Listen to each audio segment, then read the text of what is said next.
Dika, virus corona asal kota Wuhan di China ini telah memakan ratusan ribu korban di seluruh dunia. Bahkan World Health Organization. Tahun ini adalah tahun yang jauh berbeda. Tahun yang membuat kita tidak pernah berhenti bertanya, kenapa tahun ini begitu berat? Tahun yang memakan mereka yang lemah. Tahun yang didominasi oleh begitu banyak kematian yang mengejutkan dunia. Begitu banyak harapan yang hancur dan cita-cita yang terkubur. Begitu banyak kegalauan dan kehilangan di tahun ini. Kehilangan keluarga dan orang yang kita cintai. Ini berat untuk aku, kamu, dan kita semua. Tapi kita tidak bisa diam. Kita tidak bisa mengalah akan keadaan. Kita masih bisa bersama karena masih ada peluang. Kita harus tetap bertahan. Lihatlah mereka.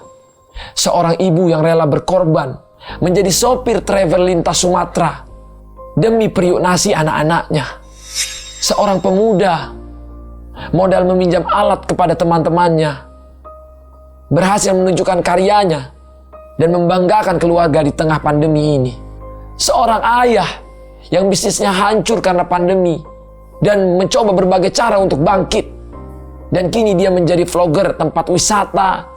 Dia menolak menyerah akan keadaan demi senyum untuk keluarganya. Seorang mahasiswa yang terancam gagal lulus karena pandemi, dengan segala keyakinannya berhasil mewujudkan impiannya dan membuat ayah dan bundanya bangga.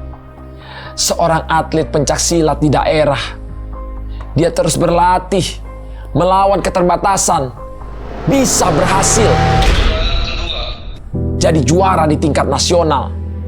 Seorang nenek yang tidak memperdulikan usianya, tidak kenal lelah, memutuskan untuk menjadi seorang guru dari rumah ke rumah demi masa depan anak muridnya.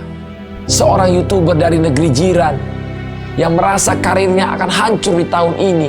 Penghasilan yang tidak ada, tapi dengan izin Sang Pencipta, terinspirasi dari ceritaku dulu, ia kembali bangkit. Dia ingat satu kutipan di videoku, kalau tidak ada kemauan, akan ada 1000 alasan. Tapi kalau ada kemauan, akan ada 1000 jalan. Tidak mudah memang bertahan di situasi seperti ini. Termasuk aku. Banyak mungkin yang bernasib seperti aku, punya banyak karyawan, satu persatu usaha tutup, membuat sebuah proyek film dengan biaya besar, tim yang besar, tapi harus ditunda penayangannya semua karena pandemi.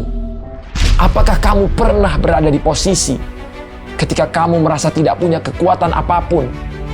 Kamu merasa lemah, tidak tahu apa yang kamu butuhkan, tidak pernah merasa berarti.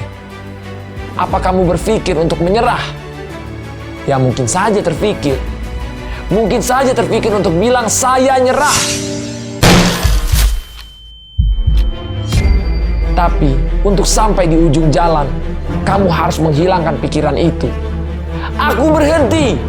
Aku menyerah. Aku cukup. Hilangkan pikiran itu. Kita membutuhkan tenaga dan kesabaran karena mereka datang dalam bentuk kesakitan. Ketika kamu menghadapi jalan penuh rintangan, yakinlah akan ada sesuatu yang besar menantimu. Waktunya untuk kamu bangkit dan menyadari bahwa menyerah bukanlah pilihan.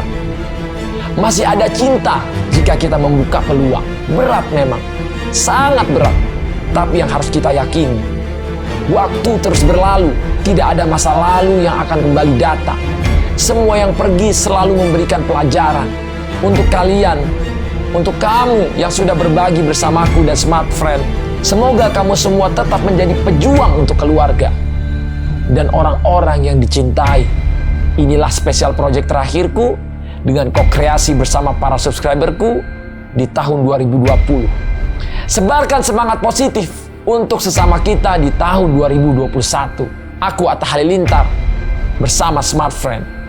Aku yakin kita bisa. Kita bikin bisa.